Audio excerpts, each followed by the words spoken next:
देखो, phylum Chordata जो होता है उसमें जो भी आपके आपके ऑर्गेनिम्स होते हैं उनके कुछ शब्द हम देख रहे थे जो आपको दिक्कत हो सकता है, और उन शब्दों को बताने के लिए जो है ना हम इसको किए हैं, इसको थोड़ा सा यहाँ पर लिख लिए हैं नोट में। देखो, फाइलम कॉर्डाटा जो होता है उसमें वैसे एनिमल्स को रखते हैं जिसमें नोटोकॉर्ड हो। जीवन के किसी भी आपके लाइफ साइकिल के किसी भी समय में, जीवन काल के किसी भी समय में उसमें नोटोकॉर्ड होना चाहिए, या तो पूरे के पूरे जीवन काल में रहे या कुछ एक समय में रहे। और ये जो है ना, ये इसका सबसे प्रमुख जो है सो लक्षण है। ये दिमाग में रखिएगा कि इसका सबसे प्रमुख जो लक्षण है कॉर्डाटा का, सबसे इंपॉर्टेंट जो लक्षण है वो है कि नोटोकॉर्ड जो है वो आपका पाया जाना, चाहे तो थ्रू आउट पूरे के पूरे जीवन काल में या आपके जीवन काल के शुरुआती चरणों में इसमें होना चाहिए। ठीक है। उसके बाद दूसरा जो इसमें कुछ और महत्वपूर्ण फीचर्स हैं जो आपको कॉर्डाटा को अलग करते हैं बाकी सबसे नॉन कॉर्डेट से। एक तो है कि इसमें जो आप कॉर्डेट देखे वो कहाँ था, डॉर्सल डॉर्सल साइड में था नोटोकॉर्ड। और उसी के साथ जो है ना वहां पर आपको नर्व कॉर्ड भी मिलेगा जो डॉर्सल हॉलो होता है। ये बात ध्यान में रखिएगा कि दूसरा जो कैरेक्टर है जो इसको नन कॉर्डेट से अलग करता है वो क्या है, कि इसका जो नर्व कॉर्ड होता है डॉर्सल साइड में होता है, हॉलो होता है। ये दूसरा कैरेक्टर है। लेकिन सबसे महत्वपूर्ण कैरेक्टर अगर कोई पूछे कि कॉर्डेट का क्या है तो नोटोकॉर्ड है। थर्ड जो आपका पॉइंट है इसका जो इम्पोर्टेंट है नन कॉर्डेट से इसको अलग करता है वो ये है कि इसमें फेरिंजियल गिल स्लिट्स पाया जाता है। मतलब फेरिंग्स के रीजन में गिल्स जो है वो आपके पाए जाते हैं, और उसका गिल्स के पाए जाने के कारण वो जो है ना उसका पोर्स होता है, गिल स्लिट्स पाए जाते हैं। ये आपका केवल और केवल कॉर्डेट्स में ही नजर आता है। और तीसरा है ये गिल सीड्स वाला। और चौथा जो बात है इसमें वो आपका एनस के बाद जो है ना कुछ आपका प्रोट्यूबरेंस पाया जाता है जिसे हम टेल कहते हैं। तो एक हो गया, पहला हो गया नोटोकॉर्ड, दूसरा हो गया नर्व कॉर्ड डॉर्सल साइड में होना, हॉलो होना, तीसरा हो गया आपका गिल स्लिट्स का पाया जाना, और चौथा है पोस्ट एनल टेल। ये चार कैरेक्टर्स है इंपॉर्टेंट कॉर्डेट्स के।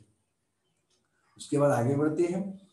कुछ जो वर्टिब्रेट्स हैं, जब हम आगे बढ़ रहे थे कॉर्डेट्स में तो उसमें वर्टिब्रेट्स आए थे हम। तो कुछ जो वर्टिब्रेट्स रहे अगर आपको याद होगा तो उसमें आपका जा होता था और कुछ में जा नहीं होता था। जिसमें जा नहीं होता है उसको एग्नाथा कहते थे, और जिसमें जा पाया जाता था उसको नेथोस्टोमाटा या ग्नेथोस्टोमाटा कहते थे। तो दो डिवीजन में हम लोग पढ़े थे, वर्टिब्रेट्स को बांटते थे। एक था डिवीजन आपका एग्नाथा या एक एग्नेथोस्टोमाटा, और दूसरा था नेथोस्टोमाटा। डिवीजन एग्नाथा जो है होता है उसमें कई क्लास था, जिसमें एक था साइक्लोस्टोमाटा। ठीक है। ये जो एग्नाथा का जो क्लास था साइक्लोस्टोमाटा वो आपका अभी पाया जाता है वर्तमान में, और ये सबसे प्रिमिटिव कॉर्डेट माना जाता है। किसको? साइक्लोस्टोमाटा को सबसे प्रिमिटिव कॉर्डेट्स मानते हैं। और ये समांतर रहता कहाँ है भाई? तो इक्टोपारासाइट्स के रूप में फिश पर पाया जाता है। इसका कुछ फिगर भी हम लोग पीछे देखे थे, इसके बारे में डिटेल से पढ़े भी हैं, लेकिन ये नोट है। इसमें हम चाह रहे हैं क्या कि जो भी बात पढ़ रहे थे इधर उसको समराइज कर ले। डिवीजन अगर हम नेथोस्टोमाटा का बात करते हैं तो ये जो नेथोस्टोमाटा है उसमें दो सुपर क्लास था, उसको दो क्लास में बांटे थे सुपर क्लास में। एक था पीसेस और दूसरा था टेट्रापोडा, अगर आपको याद होगा। पीसेस जो थी या था उसमें आपका कम से कम दो जो है ना वर्तमान का आपका क्लास है। ऐसे तो हम लोग इसमें 3 से 4 क्लास रखते हैं लेकिन कुछ एक्सटिंक्ट हो गया है। तो इसमें दो इंपॉर्टेंट क्लासेस हैं, और वो है, एक है क्वाड्रिसीड या जिसको कार्टिलेजिनस फिश कहते हैं जो आज हम लोग को जानना था। और एक है ओस्टिचिड, है ना, अर्थात बोनी फिशेस। तो दो फिश इसमें आ जाते हैं, दो प्रकार के जो है ना क्लास है फिश में, एक है कॉन्डिस्टिड और एक है ओस्टिचिड। जिसमें आपका इसका बांटने का आधार क्या था, टेट्रापोडा को और फिश को बांटने का क्या आधार था, थोड़ा याद कीजिए। फिश में बताए थे कि इसमें जो आपका होता है फिन्स होता है जो लोकोमोशन में मदद करता है, फिन्स होता है जो लोकोमोशन में मदद करता है, ठीक है। जबकि टेट्रापोडा अगर आपको याद होगा तो टेट्रापोडा में आपको बताए थे कि उसमें क्या होता है, दो जोड़ा पैर होता था, इसलिए उसका नाम टेट्रापोडा पड़ा, चार पैर वाला, दो जोड़ा, टू पेयर्स, है ना, उसमें पैर था। तो इस टेट्रापोडा पीसेस में बांटने का आधार क्या था भाई, उसका जो है ना लोकोमोटिव ऑर्गन्स थे, लोकोमोटिव ऑर्गन्स जो था इसमें फिन था मेन, किसमें, पीसेस में। जबकि टेट्रापोडा में क्या था, दो जोड़ा या टू पेयर्स आपका क्या था उसमें, अपेंडेजेस था, लेग्स के रूप में और फुट के रूप में और किसके रूप में, आपके हैंड के रूप में या फोर लिम्ब के रूप में। जो कॉन्डिसिट था वो फिश में वो कार्टिलेजिनस इंडोस्केलेटन रखता था और उस सामान्यतः मैरीन था। तो कॉन्डिसिट का दो तीन चीज है जो दिमाग में रखिएगा, पहला कार्टिलेजिनस इंडोस्केलेटन और दूसरा है मैरीन होता है ना। मोस्ट ऑफ द जो आपके होते हैं उसके आपके रिप्रेजेंटेटिव एक्सक्लूसिवली जो है ना ये मैरीन है, मुख्य रूप से ये मैरीन होता है। जबकि ओस्टियोसिथ का बात करें या ओस्टिसिथ का बात करें हम, तो ओस्टिसिथ में आपका दो चीज है इसमें भी ध्यान में रखना, पहला तो कि इसका इंडोस्केलेटन बोनी होता है और इसमें दोनों है, फ्रेश वाटर भी पाया जाता है और मैरीन वाटर ड्वेलर भी होता है। तो कार्टिलेजिनस फिश या बोनी फिश दो आपका क्लास था जो हम लोग पीसेस में रखते हैं, मछलियों में रखते हैं, अभी है वर्तमान में। और एक है आपका कॉर्निसिस, उसमें आपका क्या है इंपॉर्टेंट चीज, उसका इंडोस्केलेटन जो होता है कार्टिलेजिनस होता है, जबकि ओस्टिसिस का जो होता है वो बोनी इंडोस्केलेटन होता है। वो जो आपका कार्टिलेजिनस इंडोस्केलेटन वाला जो होता है आपका कॉर्निसिस, वो आपका मैरीन होता है, जबकि ओस्टिसिस जो होता है वो आपका मैरीन और फ्रेश वाटर दोनों में पाया जाता है। अब बात करते हैं टेट्रापोडा का, क्योंकि दो सुपर क्लास में बांटे थे हम लोग, किसको, नेथोस्टोमाटा को। तो एक पीसेस था, एक टेट्रापोडा। टेट्रापोडा में किसको रखते थे भाई, टेट्रापोडा में चार क्लास है, पहला है एम्फीबिया, दूसरा है रेप्टाइल, तीसरा है एप माने बर्ड्स और चौथा है मैमेलिया। इसका जो इंपॉर्टेंट कैरेक्टर्स है वो क्या है, टू पेयर्स लिम्ब का पाया जाना, और ये टू पेयर लिम्ब्स के कारण ही इसे हम लोग रखते हैं किसके अंदर, टेट्रापोडा के अंदर। एम्फीबिया जो होता है वो रियली में रहता कहाँ है, तो वाटर और लैंड दोनों पे रह सकता है। तो एम्फीबिया जो होता है वो एडेप्टेड होता है किसके लिए, तो लैंड और वाटर दोनों में आराम से रहने के लिए, ठीक है। अब रेप्टाइल्स का अगर बात करें तो रेप्टाइल्स जो होता है उसमें आपका स्किन जो होता है वो सूख जाता है, ड्राई हो जाता है, और तो और कॉर्निफाइड हो जाता है। वो आपका काफी ज्यादा जो है ना वो सूखा हुआ जैसा नजर आता है और थोड़ा थिक भी हो जाता है, क्योंकि प्रोटीन का डिपोजिशन सेल्स में बहुत ज्यादा हो जाता है। तो रेप्टाइल्स और एम्फीबिया में ये अंतर है कि एम्फीबिया जो होता है वो आपका सॉफ्ट स्किन वाला होता है, सामान्यतः वो लैंड और वाटर दोनों में रहता है, लेकिन रेप्टाइल्स जो होते हैं उसका स्किन ड्राई और कॉर्निफाइड हो जाता है, मतलब थोड़ा थिक हो जाता है। हाँ, ऊपर से स्केल टाइप का स्केल नजर आता है डेड लेयर के रूप में, और वो हाईली प्रोटीनस जो है ना वो आपका प्रोटीन उस पर जम जाता है, किसके कारण, जिसके कारण जो ऊपर के सेल्स होते हैं एपिडर्मल सेल्स जो होते हैं वो डेड हो जाते हैं और उसको वो प्रोटेक्ट करता है। लेकिन कुछ एक जो आपके रेप्टाइल्स होते हैं वो आपके लिम्स नहीं रखते, लेकिन देखा ये जाता है कि उनका एंसिस्टर जो है उसमें आपका लिम्स पाया जाता था, जैसे स्नेक, सांप जो है उसमें भी पहले 4 जोड़ा पैर, 2 जोड़ा पैर पाया जाता था, मतलब 4 जो है ना वो आपका फीट था उसमें। अभी वर्तमान में जो है ना वो आपका क्या हो गया, वेस्टिजियल ऑर्गन के रूप में होकर समाप्त हो गया है। अब है आगे फिशेस, एम्फीबिया और रेप्टाइल्स।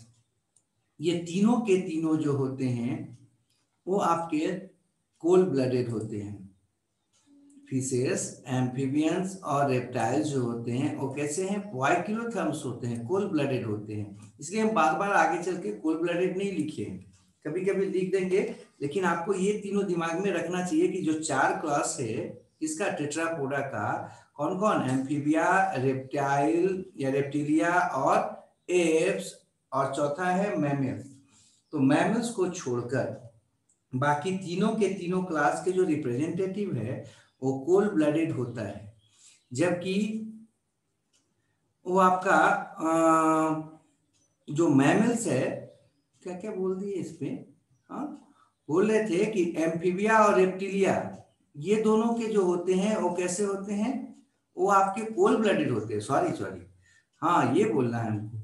यहाँ पर हम बोल रहे हैं कि जो आपका टेट्रापोडा है, टेट्रापोडा का जो 2 क्लास हो गया, एम्फीबिया और रेप्टाइल, ये कोल्ड ब्लडेड है, जबकि एप्स और मैमेलिया जो है वो आपका वार्म ब्लडेड है। लेकिन यहाँ पर एक बात और ध्यान रखिएगा कि फिश भी जो है ना वो भी आपका कोल्ड ब्लडेड है। तो इस बात को यहाँ पर लिखे हैं कि फिश, एम्फीबियंस और रेप्टाइल्स जो होते हैं क्वाइकिलोथर्म्स होते हैं, कोल्ड ब्लडेड होते हैं। कोल्ड ब्लडेड होने का मतलब पीछे हम लोग देखे थे, वैसा ऑर्गेनिज्म, वैसा एनिमल जिसका बॉडी का टेम्परेचर वातावरण के अनुसार बदलता है, मतलब कि इन्वायरमेंट पर निर्भर करता है। अगला है एप्स और मैमल्स जो होते हैं वार्म ब्लडेड होते हैं। इसका मतलब है कि उनका बॉडी का टेम्परेचर फिक्स रहता है, इन्वायरमेंट पे नहीं बदलता। अगला जो है बात वो ये है नोट में कि एप जो होता है उसमें फीदर पाया जाता है, हाँ पंख पाया जाता है, और वो जो होता है पंख जो होता है वो 4 लिम्ब का, मतलब अगला पांव का उसका मॉडिफिकेशन होता है, उड़ने में मदद करता है, एडेप्टेशन होता है जो उसको उड़ने में, हवा में बने रहने में मदद करता है। तो एप्स का जो कैरेक्टर है उसका, उसमें ये जो सबसे महत्वपूर्ण कैरेक्टर है वो ये है कि उसका जो 4th लिम्ब होता है वो मॉडिफाइड हो जाता है, और मॉडिफाइड होके पंख का या विंग्स का निर्माण करता है। नेक्स्ट बात जो करते, हाइंड लिम्ब जो होता है, हाइंड लिम्ब जो होता है इसका, वो आपका वॉकिंग या स्विमिंग के लिए या पर्चिंग के लिए क्या होता है, वेल बर्ड्स हैं, बर्ड्स का में जो 4 लिम्ब था, मतलब 2 पेयर जो लिम्ब थे उसमें जो 4 लिम्ब होता है वो आपका मॉडिफाइड हो जाता है विंग के रूप में, जो उसको फ्लाई में मदद करता है, फ्लाइंग में मदद करता है। जबकि हाइंड लिम्ब जो होता है वो आपका वॉकिंग, स्विमिंग, पर्चिंग या क्लैस्पिंग के लिए मदद करता है। मैमल्स जो है उसका जो यूनिक फीचर है वो ये है मेमरी ग्लैंड का पाया जाना और हेयर्स जो है ना स्किन पर पाया जाना, ये इसका यूनिक फीचर है मैमल्स का। तो मैमल्स जो है उसमें आपका जो महत्वपूर्ण बात दिमाग में रखना है वो पहला है कि मेमरी ग्लैंड होगा, और दूसरा होगा बॉडी पर हेयर्स होगा। ऐसे तो 4-5 आपको पहले भी बताए थे कि उसमें जो है ना वो बच्चों को बर्थ देता है, बर्थ ऑफ बेबी करता है बच्चों को जो है ना आपका। साथ ही साथ मैमल्स जो होते हैं उनका बाहरी जो है ना वो ईयर पाया जाता है, बाहरी कान पाया जाता है, ये सब कुछ कैरेक्टर है। लेकिन ये जो है ना 2 प्रमुख कैरेक्टर जो करीब करीब हर जगह पे पाया जाता है वो है प्रेजेंस ऑफ मेमरी ग्लैंड और hair on the skin.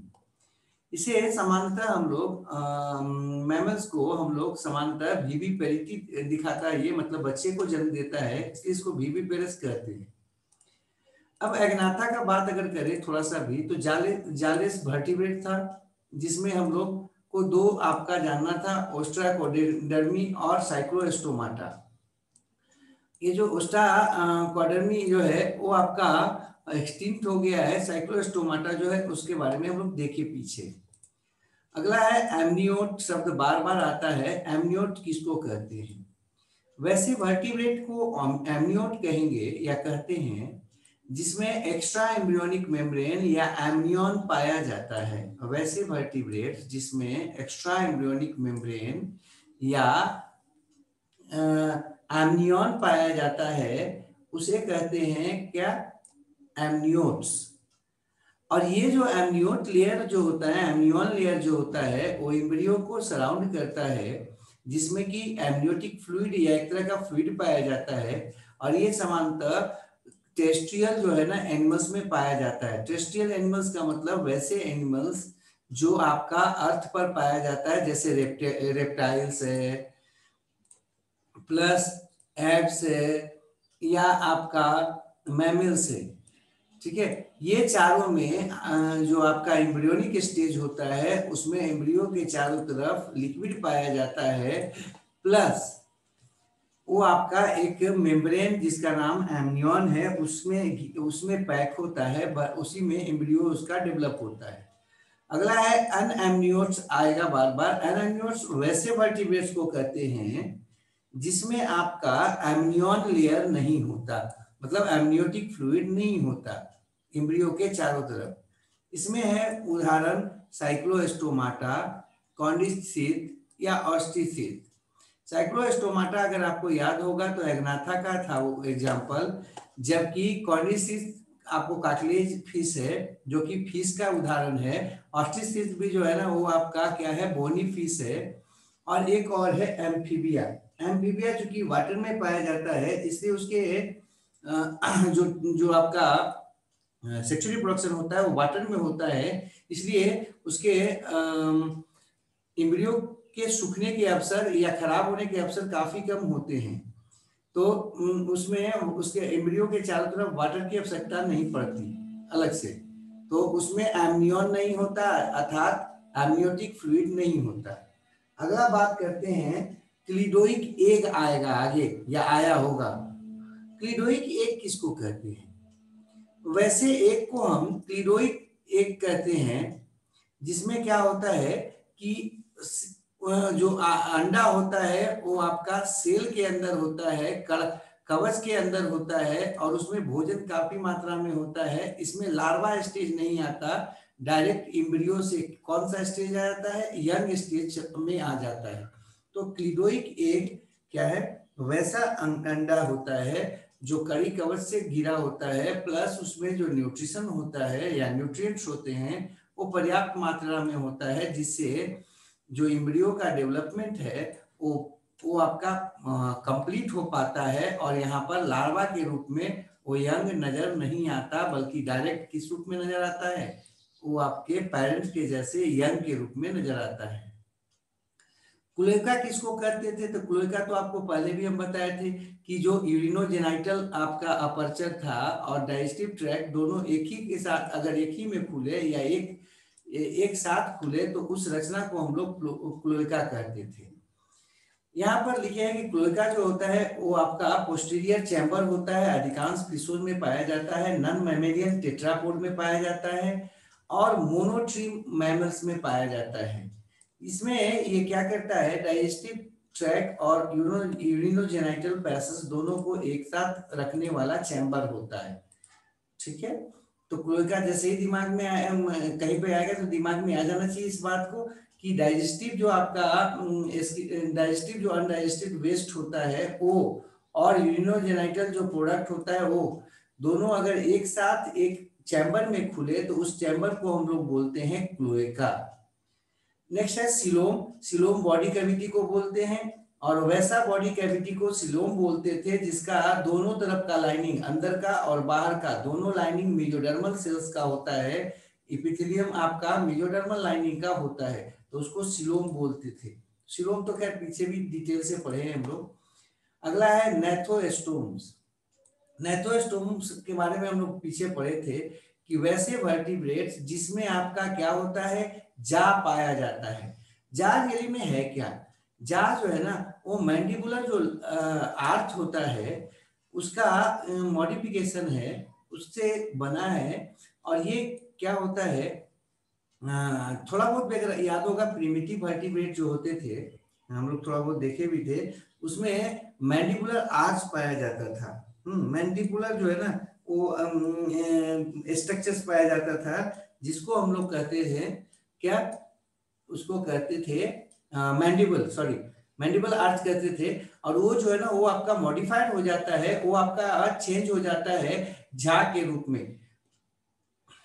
Next जो बात होता है कि ये जो आपका मैंडिबल आर्च था वो करता क्या था, तो मैंडिबल आर्च जो होता है वो आपका गिल्स को सपोर्ट करता है, और वही गिल को सपोर्ट करने वाला जो मैंडिबल आर्च होता है वो अंततः आगे विकसित होकर एडवांस वर्टिब्रेट्स में बदल जाता है, किसमें, जा में, जा बोन में और जा में।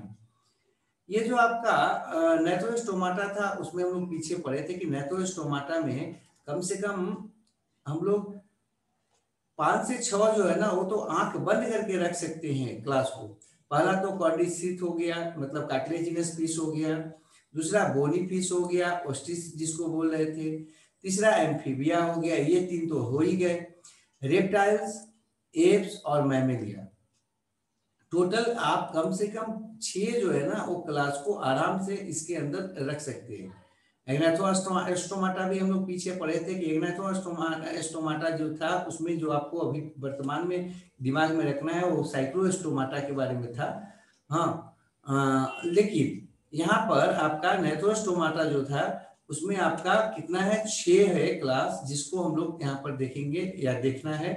कॉन्डिस्थित, ओस्टिथित, एम्फीबिया, रेप्टाइल, एब्स और मैमेलिया। अगला जो है शब्द जहां तहां आपको मिलेगा हेलियोथर्म।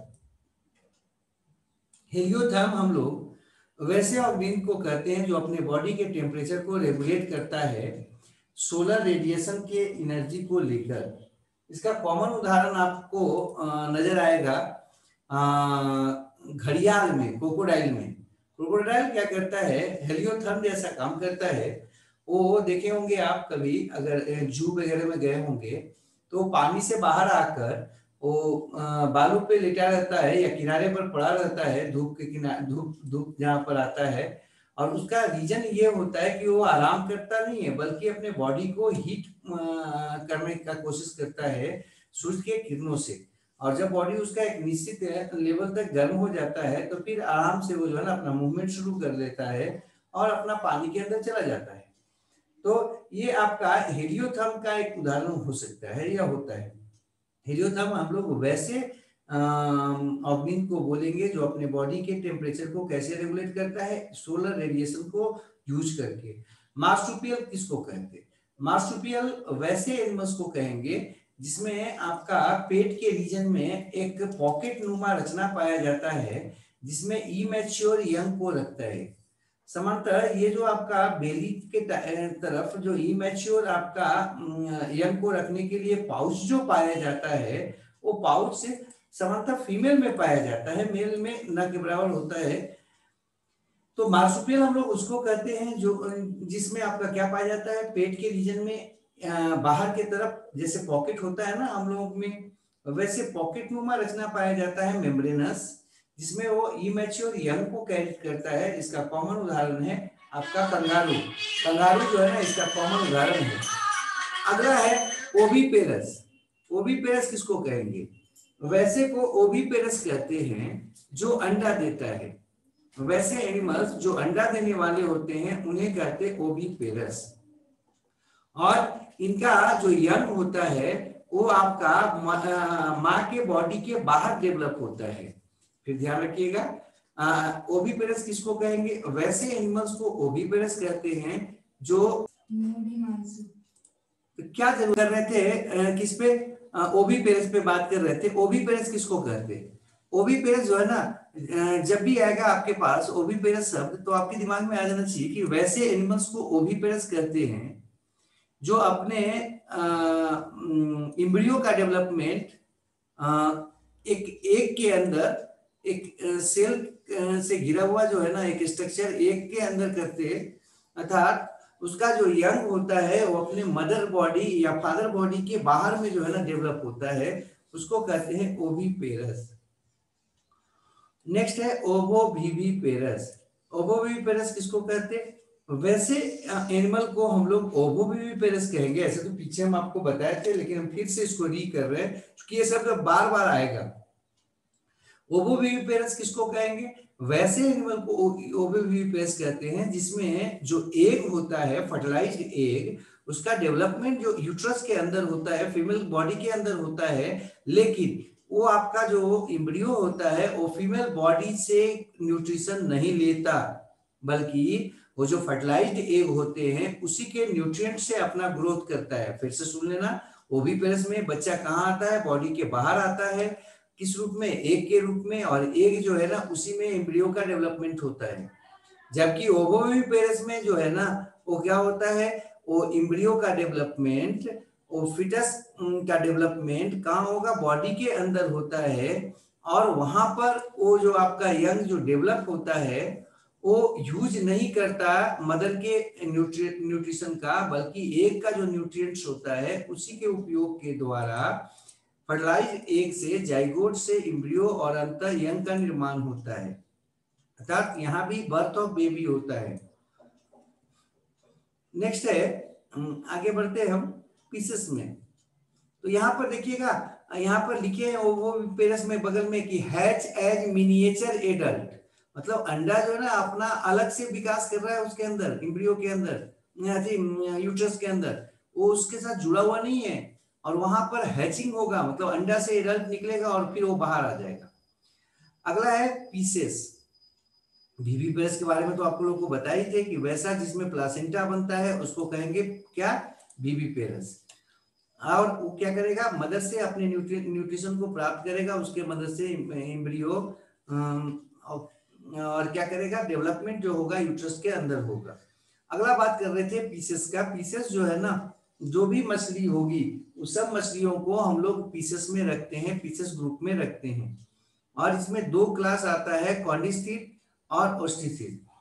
हाँ, कार्टिलेजिनस पीस और बोनी पीसेस। प्लासेंटा जो होता है वो आपका क्या है? अगर आएगा आगे, ऐसे तो आगे आएगा, हम लोग को पढ़ना भी है। प्लासेंटा के बारे में दिमाग में ये रखना कि ये क्या होता है। वैसा एक गोलाकार रचना होता है, स्फेरिकल रचना होता है, जो एम्ब्रियो और फीमेल बॉडी के बीच में मिडिल मैन का काम करता है। ये रियली में बना होता है यूटेराइन लाइनिंग का और फीटल एक्स्ट्रा एम्ब्रियोनिक मेम्ब्रेन का। मतलब फीटस का जो बाहरी मेम्ब्रेन था, जिसको अभी हम लोग ऊपर में पढ़े थे कि उसको हम वो क्या करता था? टेरेस्ट्रियल ऑर्गेनिज्म में पाया जाता था, और उसके एम्ब्रियो को सूखने से बचाता था। उसको एमनियन कहते थे, अगर थोड़ा बहुत भी याद होगा। उसी के नाम पर जिसमें ये पाया जाता था उसको एमनियोटिक एमनियोट्स कहते थे, या एमनियोटिक एनिमल कहते थे। जिसमें ये नहीं रहता उसको अनएमनियोट्स कहते हैं या नॉन एमनियोट्स कहते हैं। एमनियोट्स का उदाहरण आपको शायद याद होगा, पीछे बताए थे कि एमनियोट्स का जो उदाहरण है वो आपका कौन कौन था? तो आपको याद होगा शायद, रेप्टाइल्स था, एप्स था और मैमल्स था। जबकि साइक्लोस्टोमाटा है, या कॉर्निस्टीथ है, या ऑस्टिथिस है, या एम्फीबिया है, ये सब जो है ना अनएमनियोट्स में आते थे। मतलब जो भी मछलियां हैं वो सब, और साइक्लोस्टोमा जो है एग्नाथा का, वो भी इसी में आएगा एम्फीबियन के साथ साथ। अब हम लोग बात करते कि प्लासेंटा जो है वो किस में पाया जाएगा। तो प्लासेंटा जो है वो आपका पाया जाता है विविपेरस में, ओवोविपेरस और ओविपेरस। ओविपेरस और ओवोविविपेरस, इन दोनों में प्लासेंटा नहीं बनता। प्लासेंटा जब भी बनेगा तो किस में बनेगा? विविपेरस में। और ये बनता किससे है? तो यूट्रस के दीवार से, और जो एक्स्ट्रा एम्ब्रियोनिक मेम्ब्रेन था जिसका नाम अभी एमनियन हम लोग देख रहे थे, जो कि आपका एम्ब्रियो के चारों तरफ पाया जाता है, उससे बनता है, उसके कुछ हिस्से से बनता है। और ये करता क्या है? तो मदर बॉडी के बीच में, या मदर ब्लड और एम्ब्रियो के बीच में पदार्थों के आदान प्रदान के लिए मिडिल मैन का काम करता है। तो ये हम लोग देख रहे थे किसके बारे में? तो ये आपका था कुछ इम्पोर्टेंट जो बात है वो देख रहे थे हम लोग, क्लासिफिकेशन में जो हम लोग इधर पढ़ रहे थे, कॉडाटा थे। कुछ और बात है इसमें, जो आएगा आगे आता है या फिर मिलेगा आपको स्विम ब्लाडर या एयर ब्लाडर। स्विम ब्लाडर या जो एयर ब्लाडर होता है और रियली में इंटेस्टाइन के ऊपर में जो है ना एक सैक लाइक स्ट्रक्चर होता है, जैसा हम लोग में फेफड़ा पाया जाता है वैसे उस सब में क्या होता है ब्लाडर जैसा होता है रचना, जिसमें वो हवा भर लेता है तो वो क्या करता है बायंसी देता है और उसको किसी स्थान पर या पानी में कहीं खास लेवल में उसको बने रहने में मदद करता है। ये जो स्विम ब्लाडर या एयर ब्लाडर है ये आपको याद रखिएगा एक फिश में होता है और फिश में भी कार्टिलेजिनस फिश जो होता है उसमें समानता ये नहीं रहता है, इसलिए कार्टिलेजिनस फिश जो होते हैं वो लगातार तैरते रहते हैं, जैसे शार्क वगैरह है वो हमेशा तैरता रहता है। क्यों? क्योंकि उसमें आपका स्विम ब्लाडर या एयर ब्लाडर नहीं रहता, और अगर वो तैरना छोड़ देगा तो क्या होगा वो बैठ जाएगा नीचे, सिंक कर जाएगा, पानी के नीचे बैठ जाएगा। इसलिए वो अपने आप को वाटर के लेवल में निश्चित लेवल में अगर उसको बनाए रखना है तो लगातार तैरना होगा। लेकिन जो आपका बोनी पीसेस हैं हम लोग आगे पढ़ेंगे, बोनी पीसेस जो होते हैं उसमें स्विम ब्लाडर या एयर ब्लाडर पाया जाता है जो उसको एक निश्चित लेवल में वाटर के निश्चित लेवल में बनाए रखता है। तो ये आपको हम लोग देख रहे थे स्विम ब्लाडर या एयर ब्लाडर के बारे में। अगला बात है हेमिकोडाटा जो होता है या जिसको हम लोग स्टोमोकोडाटा भी बोलते थे, याद होगा शायद, वो आपका ट्रू नोटोकॉर्ड नहीं होता है। गिल स्लिट तो प्रेजेंट होता है लेकिन वो आपका डॉर्सल साइड में होता है, जबकि हम लोग अभी आगे देखेंगे कॉर्डाटा में देखे होंगे भी वो लेटरल साइड में था गिल स्लिट। लेकिन यहाँ पर हेमिकोडाटा जो होता है स्टोमोकोडाटा जिसको भी बोलते हैं उसमें दो चीज नहीं है, एक तो नोटोकॉर्ड नहीं है और जो गिल है भी गिल स्लिट्स के रूप में, जैसा कि हम लोग कॉर्डेट का एक लक्षण में देखे थे कि गिल स्लिट्स का पाया जाना एक उसका लक्षण था। 3 लक्षण समानता हम लोग देखे थे पीछे में। पहला क्या था?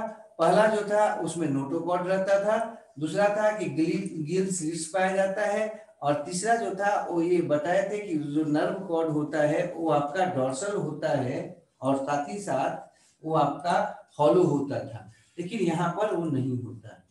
क्या नहीं होता? नोटोकॉर्ड। हेमिकोडाटा में गिल स्लिट्स प्रेजेंट होता है। इसका जो आपका सिमेट्री होता है बायलैटरल सिमेट्री होता है, ये ट्रिप्लोब्लास्टिक होता है और इंटेरोसिलोमेट एनिमल होता है। ठीक है, इंटेरोसिलोमेट। अगला है स्टोमोकॉर्ड। स्टोमोकॉर्ड किसको कह देते हैं? स्टोमोकॉर्ड जो है ना वो एक तरह का आउटग्रोथ है, ठीक है, जो कि आपका बकल कैविटी से निकलता था, अर्थात बकल कैविटी का एक डाइवर्सिफिकेशन है, डाइवर्टिकुलम है, और ये क्या करता है कुछ हद तक नोटोकॉर्ड जैसा बिहेव करता है। इसलिए इसको हम लोग फॉल्स जो है ना कॉर्डाटा भी बोलते या स्यूडोसिलोमेट भी बोलते या हेमिकोडाटा बोलते कि कॉर्डेट का कुछ लक्षण है और कुछ लक्षण नहीं है। स्टोमोकॉर्ड जो होता है उसमें क्या बता रहे हैं कि जिस तरह से नोटोकॉर्ड होता है उस तरह का जो ना हॉलो आउटग्रोथ पाया जाता है, कहां से? बकल कैविटी के रूप से, और ये जो है ना प्रोबोसिस के रीजन में मुख्यतः आपका मौजूद होता है। आगे के जो क्षेत्र होते हैं बॉडी के उसमें मुख्यतः पाया जाता है। अगला है किडनी में। अगर आप आओगे तो वहां पर आएगा मेटानेफ्रिक, प्रोनेफ्रिक, मीजोनेफ्रिक, ऐसे तो हम लोग पढ़ेंगे और पढ़े भी है आगे जब हम लोग इसका जो है ना शुरुआत किए थे। लेकिन थोड़ा सा बात यहाँ पर हम फिर से उसके बारे में करना चाहते हैं। अगर आपको याद होगा तो आपको बताया था कि एम्ब्रियोनिक कंडीशन में जब हम लोगों का किडनी डेवलप होना होता है, बॉडी के डिफरेंट ऑर्गन्स डेवलप होते रहते हैं, तो किडनी के डेवलपमेंट के लिए एक विशेष जो है ना एम्ब्रियोनिक सेल मास अलग होता है, और वो जो एम्ब्रियोनिक सेल मास है वो 3 हिस्सों में बढ़ जाता है। अगला हिस्सा जो होता है उसको हम लोग वो आपका उससे अगर किडनी बने तो उसको बोलेंगे प्रोनेफ्रिक किडनी या प्रोनेफ्रस किडनी। अगर बीच वाले हिस्से से बने तो उसको बोलते हैं मीजोनेफ्रिक किडनी। लेकिन अगर लास्ट वाले हिस्से से बने, अंतिम जो है ना उस एम्ब्रियोनिक मास के अंतिम हिस्से से अगर बने तो उसको कहते हैं हम मेटानेफ्रिक किडनी। ये जो मीजोनेफ्रिक किडनी है ना वो एनाम्नियोट्स में पाया जाता है। ध्यान रखिएगा, एनाम्नियोट्स में आपको बताया 2 आ जाएंगे, फिश आ जाएंगे और कौन आ जाएंगे? एम्फीबियंस, अनएम्नियोट्स। और बाकी जो भी आगे के थे तो एग्नाथा भी जो है ना वो किस में आ जाएगा? एनाम्नियोट्स में आ जाएगा।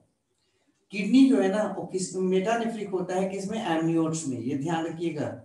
किडनी जो होता है एमनियोट्स का वो मेटानेफ्रिक होता है, वो बार बार आएगा ये सब उसके ऊपर आप उसको इधर ही देख लीजिएगा, दिमाग में रख लीजिएगा तो आपको आसान पड़ेगा। नेक्स्ट है यूरिनरी ब्लैडर जो होता है वो एब्सेंट होता है किसमें, स्नेक में और क्रोकोडाइल में। स्नेक और क्रोकोडाइल जो होते हैं उसमें यूरिनरी ब्लैडर नहीं होता है, अर्थात यूरिन जो होता है वो लगातार उसमें आता रहता है, वो स्टोर होकर टाइम टू टाइम बाहर नहीं आता बल्कि लगातार बाहर आता रहता है। इसमें आपको याद होगा पीछे क्या बात किए थे हम लोग पीछे, यहाँ पर फिर से हम बात बोल रहे हैं कि स्कल जो होता है मोनोकॉन्डिलिक स्कल किसमें पाया जाता है, तो फिश में, रेप्टाइल्स में और बर्ड्स में। देखो अभी अगर आपको दिक्कत हो रहा है तो इसको हम बताएंगे, क्योंकि जब जब हम लोग ह्यूमन का पढ़ेंगे तो वहां पर हम खड़ा होकर उसको बताएंगे आपके कैमरा के सामने, तो आपको समझ में आएगा क्लियर। अभी आप वर्तमान में समझ लो कि वो कांटी नुमा या कील नुमा रचना होता है कॉन्डाइल, जो आपका स्कल को जोड़ता है किसके साथ, वर्टिब्रल कॉलम के साथ। तो अगर दो जो है ना कीलनुमा रचना हो तब बोलते हैं डाइकॉन्डिलिक, और अगर एक ही हो तो बोलते हैं क्या, मोनोकॉन्डिलिक। देखो डाइकॉन्डिलिक जो होता है पहचान क्या क्या है कि जो डाइकॉन्डिलिक जिसका हेड होगा वो सिर्फ 180 डिग्री में घूम सकेगा, लेकिन जो मोनोकॉन्डिलिक होता है उसका जो हेड होता है या हेड रीजन होता है वो आपका पूरे के पूरे 360 डिग्री में घूम सकता है। आप अगर किसी बर्ड्स को लिए होंगे, जैसे अगर आप लोग मांसाहारी हो तो देखेंगे, या शाकाहारी भी हैं तो छू के देखने में क्या जाता है, आप किसी बर्ड्स को पकड़ो और उसका हेड जो है ना उसको घुमाओ, तो चारों तरफ घुमा के छोड़ दोगे तो फिर से जो है ना उसका हेड क्या होता है, नॉर्मल हो जाता है। क्यों, क्योंकि उसमें एक ही हड्डी होती है जिसके ऑसिपिटल कॉर्डाइल के रूप में, और इसलिए जो है ना उसको जब हम चारों तरफ घुमाते हैं तो क्या होता है, आराम से कील जैसा एक एक हड्डी के चारों तरफ घूम जाता है और फिर से जो है ना ठीक हो जाता है। जबकि हम लोगों में कितना कॉन्डाइल होता है, दो होता है ऑसिपिटल कॉन्डाइल, हम लोग डाइकॉन्डिलिक हैं। और इसलिए अगर गर्दन को कस के झटका मार के घुमा दिया जाए तो क्या होता है, गर्दन टूट जाता है। तो यहाँ पर बात था डाइकॉन्डिलिक स्कल का, बात डाइ जो कॉन्डिलिक होते हैं स्कल वाले लोग, मतलब एनिमल्स, उसमें ऑसिपिटल कॉन्डाइल दो होता है, और वो आपका वर्टिब्रल कॉलम पर उसको इसको हेड को मूव कराने में मदद करता है। एम्फीबियंस और मैमल्स जो भी हैं इनमें आपका डाइकॉन्डिलिक पाया जाता है, ऑसिपिटल कॉन्डाइल जो है ना दो पाया जाता है, मतलब हम लोग डाइकॉन्डिलिक होते हैं। कौन कौन, एम्फीबियंस और मैमल्स, ध्यान रखिएगा। जबकि मोनोकॉन्डिलिक में ऑसिपिटल कॉन्डाइल कितना हो जाएगा, एक, और इसका कॉमन उदाहरण है fish, reptiles, birds. Fish, reptiles और बर्ड्स जो है ना कॉमन उदाहरण है मोनोकॉन्डिलिक स्कल का, जिसमें केवल एक ही ऑसिपिटल कॉन्डाइल्स पाए जाते हैं। तो ध्यान रखिएगा, डाइकॉन्डिलिक कौन कौन हो गए, दो, एम्फीबियंस और मैमल्स। मोनोकॉन्डाइल कौन हो जाएंगे, फिश, रेप्टाइल्स और बर्ड्स। ठीक है। अब है लेटरल लाइन सेंस ऑर्गन जो है, वो आपको अगर थोड़ा बहुत भी याद हो तो जब हम लोग सेंस ऑर्गन पढ़ा रहे थे तो वहां भी देखे थे, और प्लस आपका जब शुरुआत की थी तो वहां भी बताए थे। लेटरल लाइन सिस्टम जो है ना वो आपको मदद करता है वाटर के करंट को पता लगाने में। तो लेटरल लाइन सिस्टम जो है ना वो आपका फिश और टैडपोल में पाया जाता है। एम्फीबियंस के जो टैडपोल्स होते हैं उसमें well developed lateral line system पाया जाता है। जो भी आपके फिश है या एम्फीबियंस है उसमें क्रैनियल जो नर्व्स होता है वो 10 पेयर्स या 10 जोड़ा होता है, ध्यान रखिएगा। फिश, एम्फीबियंस जो हम लोग पढ़ेंगे उसमें उसके क्रैनियल नर्व्स की संख्या कितनी होती है, 10 पेयर्स, 10 पेयर्स, 20 होगा टोटल। क्रैनियल नर्व्स जो होता है वो अगर एमनियोट्स का बात करो, हम अगर आपको याद होगा फिश और एम्फीबियंस कैसे थे, अनएमनियोट्स थे, लेकिन एमनियोट्स का अगर बात करो तो कौन कौन आ जाएगा, रेप्टाइल्स, बर्ड्स और मैमल्स। उसमें क्रैनियल नर्व्स कितना होता है, 12 पेयर्स होता है, 12 जोड़ा, ध्यान रखिएगा। तो फिश हो गया और एम्फीबियंस मतलब जो पानी में पाए जाने वाले हैं उसमें कितना हो गया, 10 पेयर्स क्रैनियल नर्व्स। आपके माथा में आपके दिमाग में आ रहा हो कि क्रैनियल नर्व्स किसको बोल रहे हैं। तो देखो ब्रेन रीजन से जो भी नर्व्स बाहर निकलता है, मतलब हेड रीजन से जो नर्व्स ब्रेन से बाहर निकलता है उसको कहते हैं क्या, क्रैनियल नर्व्स। और जो स्पाइनल कॉर्ड से निकलता है, मतलब कि रीढ़ की हड्डी की तरफ से निकलता है जो नर्व्स बाहर आता है, उसको कहते हैं स्पाइनल नर्व्स। तो ये जो क्रैनियल नर्व्स है, जितने आपका अनएम्नियोट्स होते हैं, फिश है, एम्फीबियंस है, इन दोनों में आपका कितना होता है, 10 पेयर्स होता है, मतलब टोटल 20 होता है। लेकिन अगर हम एम्नियोट्स का बात करें, एम्नियोट्स में कौन कौन आ रहे थे, रेप्टाइल्स, बर्ड्स और मैमल्स। तो ये कितना पेयर्स होता है क्रैनियल नर्व्स, 12 पेयर्स, मतलब 24 टोटल। ईयर सैक जो होता है आपका बर्ड्स का, वो नन वस्कुलर होता है, उसमें ब्लड वेसल्स नहीं होता है, अतः वो आपका रिस्पायरेशन में मदद नहीं करता है। फिर से बोल दे रहे, आपका जो फिशेस है उसमें भी एयर सैक पाया जाएगा, अभी हम लोग आगे पढ़ेंगे, जिसको हम लोग स्विम ब्लैडर बोलते हैं। उसमें आपका नर्व्स पाया जाता है, जिसके चलते क्या होता है, एक्सचेंज ऑफ O2 और CO2 होता है, मतलब रिस्पायरेटरी स्ट्रक्चर के रूप में काम करता है।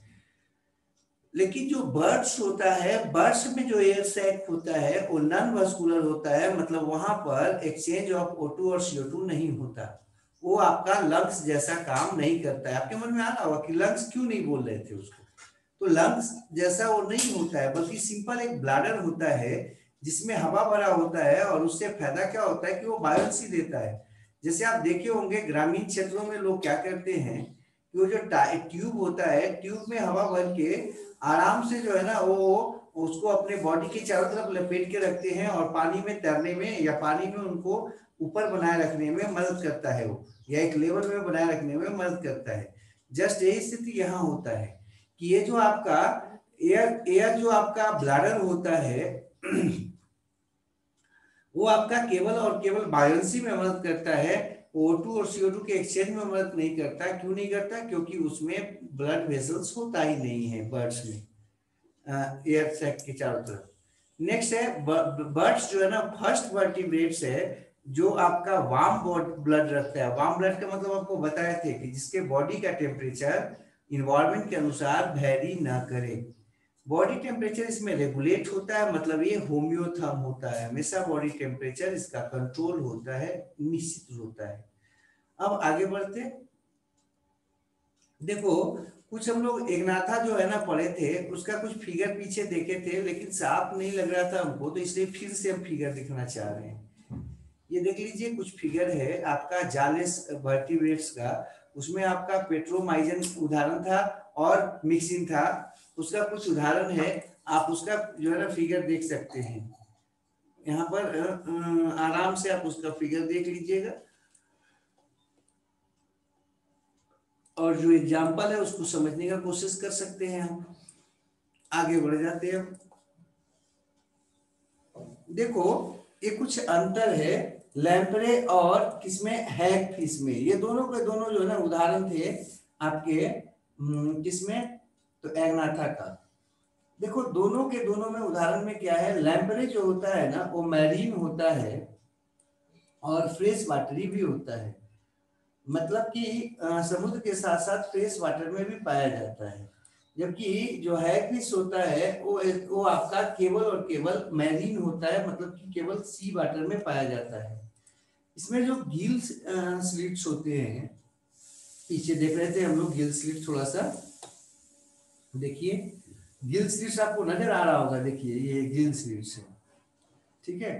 तो इसमें जो आपका गिल स्लिट्स होता है वो आपका 7 पेयर्स होता है, 7 पेयर्स होता है, किसमें, लैम्प्रे में। जबकि हैग फिशेस में इसकी संख्या 6 to 15 पेयर्स होता है। ये एनाड्रोमस होता है। एनाड्रोमस अगर आपको याद होगा तो आपको बताए थे कि एनाड्रोमस वैसे वर्टिब्रेट्स को कहते हैं या वैसे एनिमल्स को कहते हैं जो रहता है सी में, और एक देने के लिए वो चला आता है फ्रेश वाटर में। एक जो है ना वो फ्रेश वाटर में देता है, और वहां पर इम्ब्रियो का डेवलपमेंट होता है लार्वा के रूप में, और फिर अंततः लार्वा जो है ना एक सर्टेन डेवलपमेंट के बाद लौट जाता है पुनः किसमें, सी वाटर में। इसको बोलते हैं एनाड्रोमस। जबकि इसमें क्या बोल रहे हैं है कि इसमें जो आपका ये जो अंडा देता है ओसिन के फ्लोर पर देता है। हाँ, फ्लोर सतह आप समझते होंगे शायद। इनडायरेक्ट डेवलपमेंट होता है, मतलब इसमें क्या होता है, लार्वा बनता है। इसमें डायरेक्ट डेवलपमेंट होता है इसमें, मतलब कि इसमें लार्वा नहीं बनता। इसमें सेक्सेस जो होते हैं सेपरेट होता है, मतलब कि ये यूनिसेक्सुअल होता है, जबकि ये जो आपका हैगफिश होता है वो हर्माफ्रोडाइट होता है। इसका एग्जांपल आपका पेट्रोमाइजन हो गया और इसका एग्जांपल मिक्सिन हो गया। दोनों का फिगर अभी पीछे देखे हम। आगे बढ़ जाते हैं। अब थोड़ा सा पीसेस पे बात करते हैं, जैसा कि हम लोग पीछे पढ़े थे इसके बारे में, तो थोड़ा सा इसके बारे में अब जो है ना हम देख लेते हैं महत्वपूर्ण बातों को नोट के रूप में। पीसेस जो होता है उसका क्या खासियत है भाई, तो उसमें फिन्स पाया जाएगा लोकोमोटिव स्ट्रक्चर के रूप में, ये ध्यान रखना है। इसमें आपका पेयर्ड पेक्टोरल और पेल्विक फिन्स पाया जाता है, जो आपका दो काम करता है। एक तो इसको बैलेंसर का काम करता है, बैलेंस करके रखता है, हाँ ब्रेक करके रोक के रखता है, प्लस इसको जो है ना वो क्या करता है, तैरने में मदद करता है। तो इसमें आपका जो पेक्टोरल और पेल्विक फिन्स होता है वो बैलेंसर और ब्रेकर का काम करता है, जबकि एंटीरियर डॉर्सल जो होता है ना वो आपका रोलिंग को रोकता है। रोलिंग और यानिंग जो होता है ना उसको रोकता है, उसको काउंटर एक्ट करता है। जबकि पोस्टीरियर जो डॉर्सल और एनल फिन होता है वो आपका यानिंग और रोलिंग को रोकता है। ठीक है, ये आपका कुछ काम है उसका फिन्स का, वो आपको जरा सा देख लीजिएगा। इसमें काउडल फिन्स जो बता रहे थे वो आपका क्या करता है, बॉडी को लिफ्ट करने में, उठाने में ऊपर मदद करता है, और तो और तेजी से आगे बढ़ाने में प्रोपेलर का काम करता है।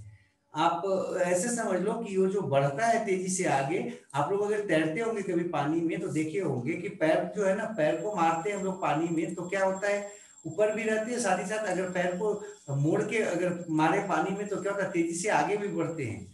यहाँ पर प्रोपेलर का काम करता है कौन, जो आपका सबसे लास्ट जो फिन है जिसको हम लोग काउडल फिन कहते हैं, वो आपका प्रोपेलर का काम करता है और लिफ्ट करने में, ऊपर उठाने में मदद करता है। ये आपका दो तरह का होता है, हेट्रो हाँ सर्कल और दूसरा है होमोसिर्कल। ये जो आपका होमोसिर्कल सर्कल या हेट्रोसिर्कल है, इसका मतलब क्या है वो फिगर से हम आगे ऐसे बताएंगे। हेट्रो का मतलब होता है ना कि वो जो लोब में बटा होता है ना वो बराबर नहीं होता, अनइक्वल भाग में बटा होता है। और ये होमो सर्कल का मतलब होता है कि ये जो आपका काउडल फिन होता है वो बराबर भाग में बटा होता है, दोनों उसका जो साइड होता है, दोनों जो लोब होता है वो बराबर होता है। ये बार बार आपको आएगा, कार्टिलेजिनस पीस में आएगा कि समानता ये जो है ना हेट्रोसी सर्कल होता है और कौन काउडल फिन, जबकि जब हम लोग पढ़ेंगे ये बोनी पीसेस में तो वहां आएगा कि होमो सर्कल होता है। तो ये दिमाग में आ जाना चाहिए कि जो पूंछ का जो आपका फिन है वो बराबर है, इक्वल है कि अनइक्वल है। अगर इक्वल है तो होमो सर्कल,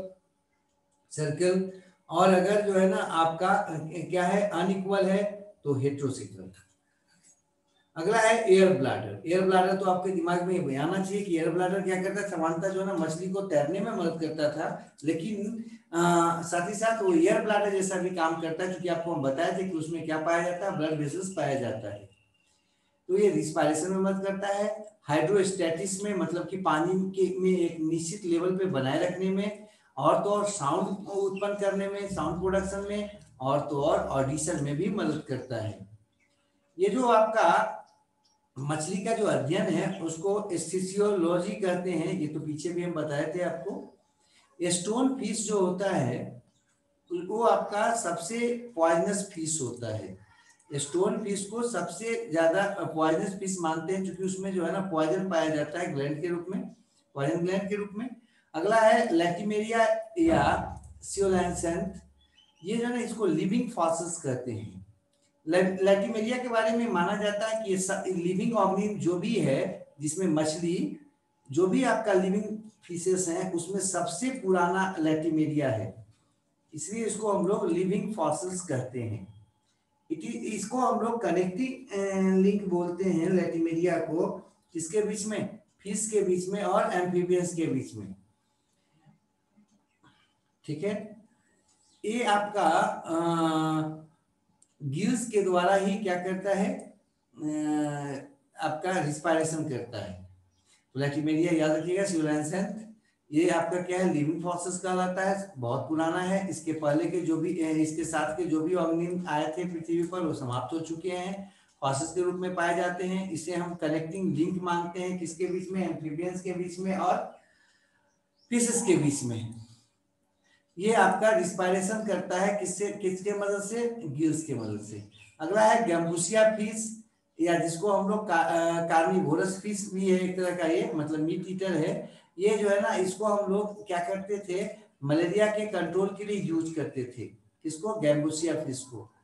ढेर सारे आपके क्षेत्र है, ढेर देश हैं जहां पर इसको मछली, इस मछली का यूज किया जाता था मच्छर को कंट्रोल करने के लिए, मलेरिया को कंट्रोल करने के लिए। क्यों, क्योंकि उसके लार्वा को खा जाता है, वाटर में जो लार्वा बनता है उसको खा जाता है। हिल्सा जो है ना, वो आपका इंडियन फिश है, जो कि आपका समुद्र से नदी में आ सकता है या आ जाता है। हिल्सा एक अकेला इंडियन फिश है जो आपका ब्रीडिंग सीजन के समय कहाँ होता है, सी से रिवर में आ जाता है। एनाबास जो है, जिसको क्लाइमिंग पर्च भी कहते हैं, वो आपका रिस्पायरेटरी ऑर्गन्स होता है, ब्रीथिंग के लिए एटमॉस्फेयर और एटमॉस्फेरिक एयर को जो है ना वो सांस लेता है और छोड़ता है, जो आपको इसको लंबे समय तक क्या करता है, मदद करता है। और ये आपका भूमि पे जो है ना आराम से उसको खा सकता है, किसको, अर्थवॉर्म को, खोज खोज के। ठीक है, तो याद रखिएगा, एनाबास जो है ना वो आपका एसेसरी रिस्पायरेटरी ऑर्गन्स है, सहायक रिस्पायरेटरी ऑर्गन्स है, जो कि मछलियों में पाया जाता है। और ये क्या करता है, उसको हवा से सांस लेने में मदद करता है, और इस कारण से ये मछलियां जो है ना आराम से अर्थवॉर्म को किनारे से खोज पाती हैं। अगला है पॉम्फ्रेट, जो है ना वो आपका इंडिया में सबसे ज्यादा खाया जाने वाला या चारों तरफ खाया जाने वाला एक मछली है, पॉम्फ्रेट। अगला है, देखो इसमें से कुछ एक जो चीज है वो 12 में भी पढ़ना है, इसलिए हम चाह रहे हैं कि इसको थोड़ा सा ठीक से आप देख लीजिए। पॉम्फ्रेट जो है ना वो इंडिया में सबसे ज्यादा या अधिकांश क्षेत्रों में खाया जाने वाला आपका मछली है। डिप्नोई जो होता है, जिसे लंग फिशेस भी बोलते हैं, इसमें जो हर्ट होता है 3 चैम्बर का होता है। ऐसे जितने आपका मछली देखोगे, जितना मछलियां, जितनी मछलियों को देखेंगे हम सब, उन सब में केवल और केवल 2 चैम्बर हर्ट होता है, मतलब हर्ट में 2 ही चैम्बर होता है। लेकिन डिप्नोई जो होता है, जिसे हम लोग लंग फिशेस कह रहे हैं, उसमें आपका 3 हर्ट होता है, 3 चैम्बर हर्ट होता है, सॉरी, एक ही चैम्बर में, एक ही हर्ट में 3 चैम्बर होते हैं। फिश में आपका यूरिनरी ब्लैडर नहीं होता, ध्यान रखिएगा। फिश जो है ना, उसका जो बाई प्रोडक्ट होता है वो आपका क्या होता है, फिश मील होता है, अपना भोजन जो है सो, और फर्टिलाइजर फर्टिलाइजर है, फिश फ्लोर है, फिश प्रोटीन है, फिश ऑयल है, सैगरीन है, फिश ग्लू है, और इसिन ग्लास है, लेदर है, और तो और आर्टिफिशियल जो है ना पल्स वगैरह भी आपका फिश से प्राप्त होता है।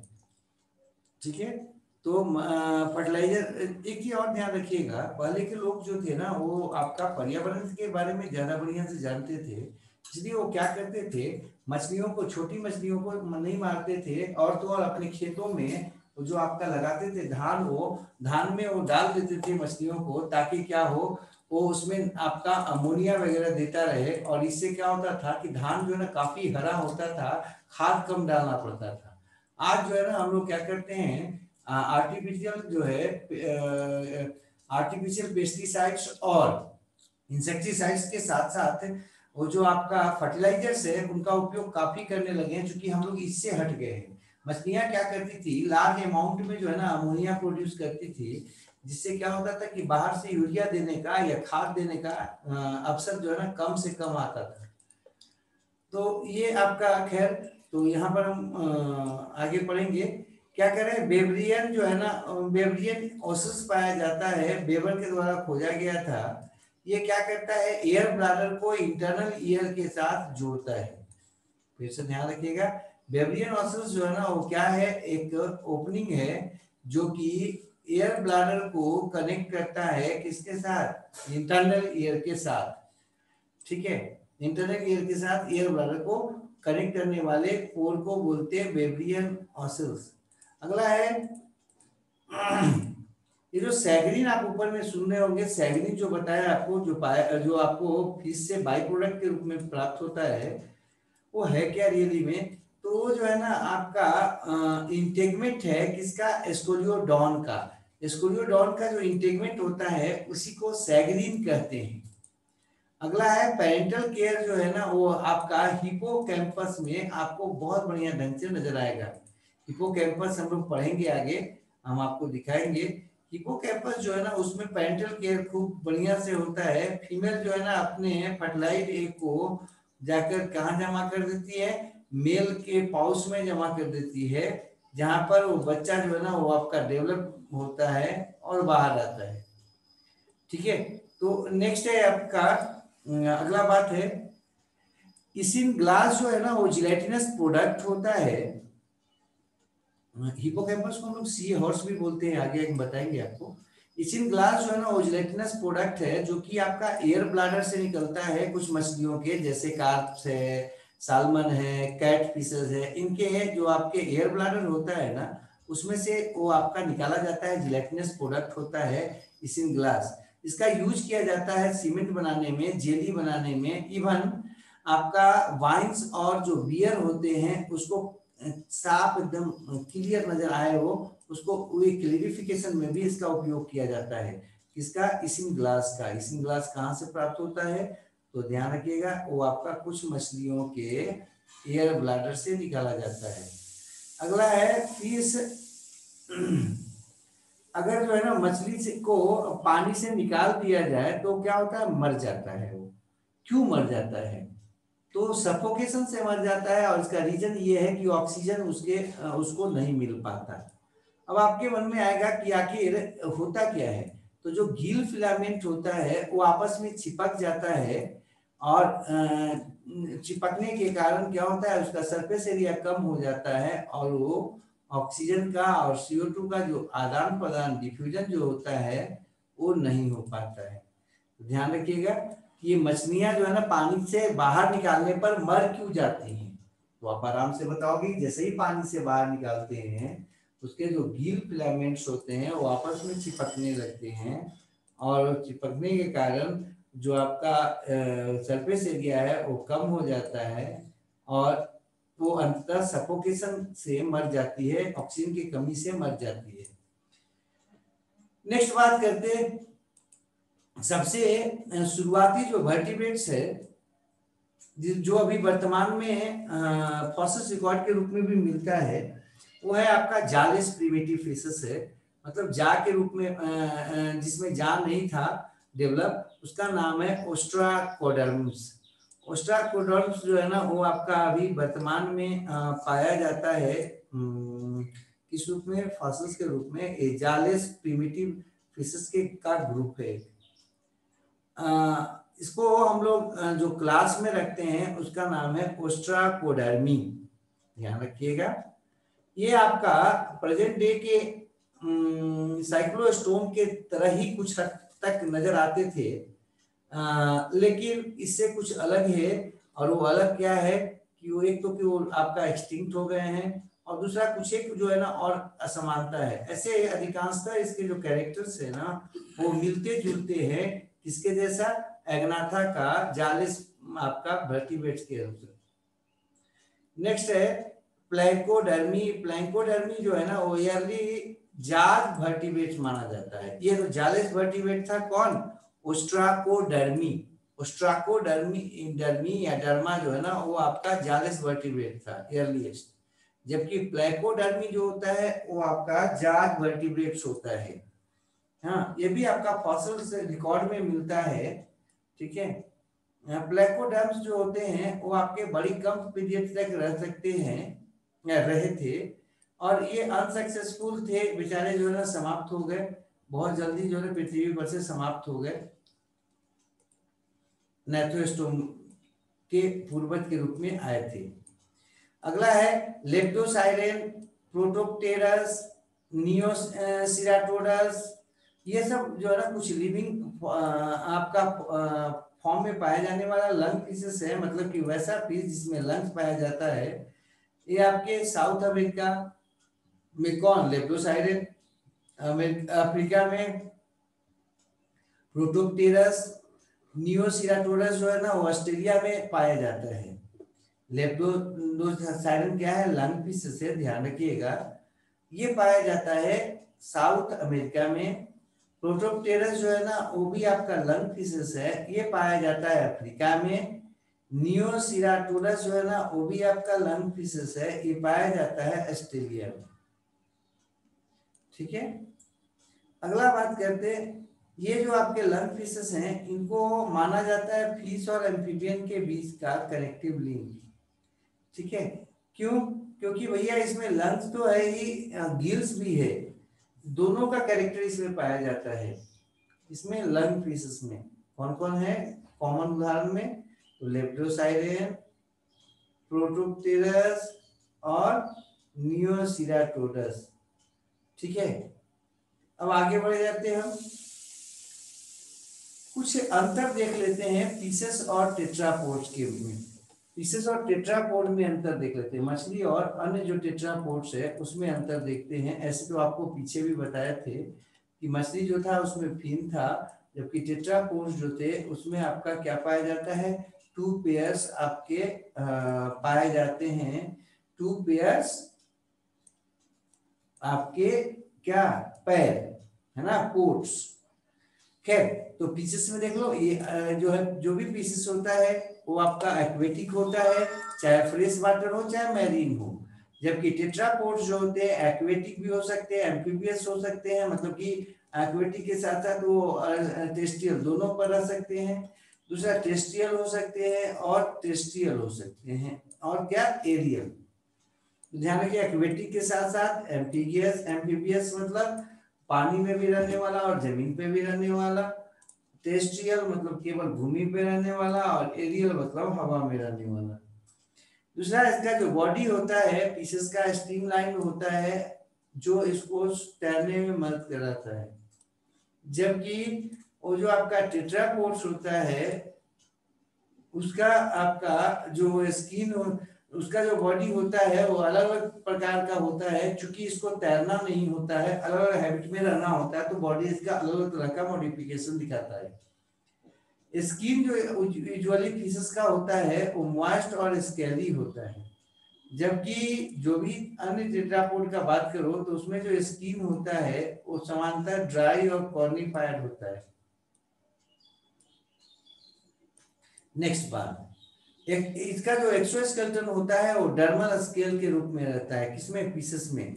जबकि इसका जो एक्सोस्केलेटन होता है वो एपिडर्मल स्केल्स के रूप में हो सकता है, या स्क्यूट्स के रूप में हो सकता है, इवन डर्मल प्लेट्स के रूप में हो सकता है, हेयर्स के रूप में हो सकता है, फीदर के रूप में हो सकता है, हुप्स के रूप में हो सकता है, इवन जो है ना उसका सींग के रूप में हो सकता है। तो ऐसे करके जो है ना वो आपका एक्सोस्केलेटन उसका कई वैरायटी में पाया जाता है। नेक्स्ट है, इसका जो सेंस ऑर्गन होता है केवल पानी में ही काम करता है, किसका, एक्वेटिक का, जबकि फिशेस का। जबकि इसका जो सेंस ऑर्गन होता है वो आपका हवा में समांतर काम करता है। नेक्स्ट, इसका जो ब्रीथिंग होता है वो गिल्स के द्वारा होता है, जबकि इसका जो ब्रीथिंग होता है लंग के द्वारा होता है। कुछ एक जो होते हैं उनमें एक्सटर्नल गिल्स पाए जाते हैं जो उनको लंग्स के अलावा ब्रीथिंग में मदद करता है। नेक्स्ट बात अगर करते हैं तो इसमें पेयर्ड अपेंडेजेस होता है, किस रूप में, पेयर्ड फिन्स के रूप में। जबकि अगर टेट्रापोडा का बात करें हम तो उसमें जो होता है पेयर्ड अपेंडेजेस वो पेंटाडेक्टाइल लिप्स के रूप में होता है। पेंटाडेक्टाइल का मतलब क्या होगा, 5 आपका फिंगर, 5 फिंगर, ध्यान रखिएगा, थोड़ा सा लिख देते हैं इसको, 5 फिंगर टेट्रा, 5, हाँ, ये आपका जो पेयर्ड अपेंडेजेस होता है पेंटाडेक्टाइल, पेंटाडेक्टाइल का मतलब क्या है, 5 फिंगर।